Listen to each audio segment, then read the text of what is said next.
Hello everyone, welcome to the video. आज की video में हम 6th क्लास की मैथ का चैप्टर नंबर 6 इंटीजर पढ़ेंगे। इस वीडियो में हम सबसे पहले बेसिक कंसेप्ट समझेंगे कि इंटीजर्स होते क्या हैं और उसके बाद हम एक्सरसाइज के क्वेश्चन सॉल्व करेंगे। सबसे पहले हमें पता होना चाहिए कि इंटीजर क्या होते हैं। तो जो हमने अब तक नंबर पढ़े हैं उनमें सबसे पहले आते हैं नेचुरल नंबर। नेचुरल नंबर वो नंबर होते हैं जो 1 से स्टार्ट होते हैं इन्फिनिटी तक, 1 2 3 इस तरह से। उसके बाद जो नंबर आते हैं वो आते हैं होल नंबर,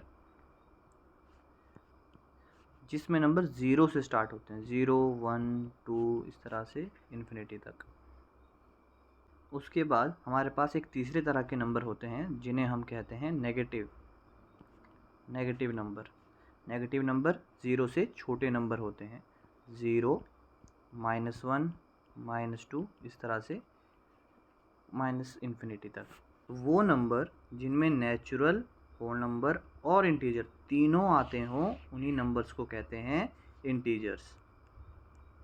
उन्हीं नंबर्स को इंटीजर्स कहा जाता है। तो अगर हम लिखें कि 1, तो अब हम इसे ये नहीं कहेंगे कि ये होल नंबर है या नेचुरल नंबर है। अब हम इसे इंटीजर्स में काउंट करेंगे कि ये है 1। और अगर इसके साथ माइनस का साइन नहीं है तो हम इसे कहेंगे +1 कि ये 0 से ज़्यादा है।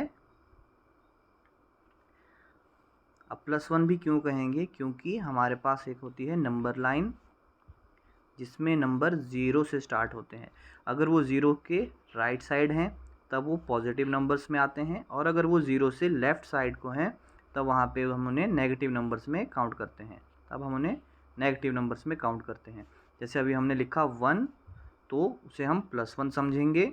और अगर हमें लिखना हो -1 तब हमें माइनस हमेशा लगाना पड़ता है। अगर +1 डिनोट करना हो तो ज़रूरी नहीं है कि हमेशा प्लस का साइन लगाना है। सिंपल 1 जो हम नॉर्मली लिखते हैं उसका मतलब ही पॉजिटिव नंबर का होता है। तो लेकिन अगर हमें नेगेटिव नंबर्स की बात करनी हो तो हमें नेगेटिव साइन हमेशा लगाना पड़ता है। तो आई होप आपको इंटीजर्स के बारे में समझ आ गया हो कि इंटीजर्स क्या होते हैं। इंटीजर्स दो तरह के होते हैं, पॉजिटिव इंटीजर्स और नेगेटिव इंटीजर्स। जो भी इंटीजर्स 0 या उससे ज़्यादा हो तो उन्हें हम पॉजिटिव इंटीजर्स में काउंट करते हैं, और जो भी इंटीजर्स 0 से कम होते हैं उन्हें हम नेगेटिव इंटीजर्स में काउंट करते हैं। तो अगर हम कह लें कि -4 ये क्या है? ये एक नेगेटिव इंटीजर है। -10 नेगेटिव इंटीजर है। अब यहाँ पे हमसे पूछा जाए कि -4 और -10 इन दोनों में बड़ा कौन सा है और छोटा नंबर कौन सा है, तो हमें ध्यान रखना है कि जो रूल्स हम पॉजिटिव नंबर्स के साथ लेकर चलते हैं वो हम नेगेटिव में अप्लाई नहीं कर सकते। जैसे अगर मैं कहूँ कि 4 और 10 में कौन बड़ा है, तो हम कह देंगे कि 10 बड़ा है।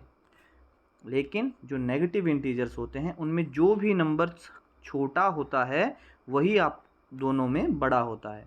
इसे और इजीली समझ लेते हैं। जैसे हमारे पास यहाँ है नंबर लाइन 0, ये हमारे पॉजिटिव साइड, ये हमारी नेगेटिव साइड। अगर मेरे पास नंबर है 1 2 3 एंड सो ऑन, यहाँ मेरे पास नंबर है -1 -2 और यहाँ पे एक -3। तो अगर हम पूछें कि 2 और 3 में कौन बड़ा है, तो हम कहेंगे कि 3 बड़ा है। अब देखिए क्यों होता है कि जो नंबर पॉजिटिव साइड में 0 से जितना ज़्यादा दूर होता है वो बड़ा नंबर माना जाता है। यहाँ 2 और 3 में 0 से 3 का डिस्टेंस ज़्यादा है, इसलिए 3 2 से बड़ा होता है। लेकिन वहीं पे जो नेगेटिव नंबर्स होते हैं वहाँ पे जो भी नंबर 0 के सबसे ज़्यादा नज़दीक होते हैं उन्हें बड़ा माना जाता है। जैसे -3 और -2 इन दोनों में कौन सा नंबर बड़ा होगा? जो नंबर 0 के ज़्यादा नज़दीक है। तो -3 और -2 में -2 जो है 0 के ज़्यादा नज़दीक है, तो हम कहेंगे कि -2 बड़ा है -3 से। आई होप आपको ये चीज़ समझ आ गई हो। अब जो नेक्स्ट चीज़ हमें समझनी है वो है कि हमें कैसे इन दोनों को इक्वेट करना है या इक्वल बनाना है।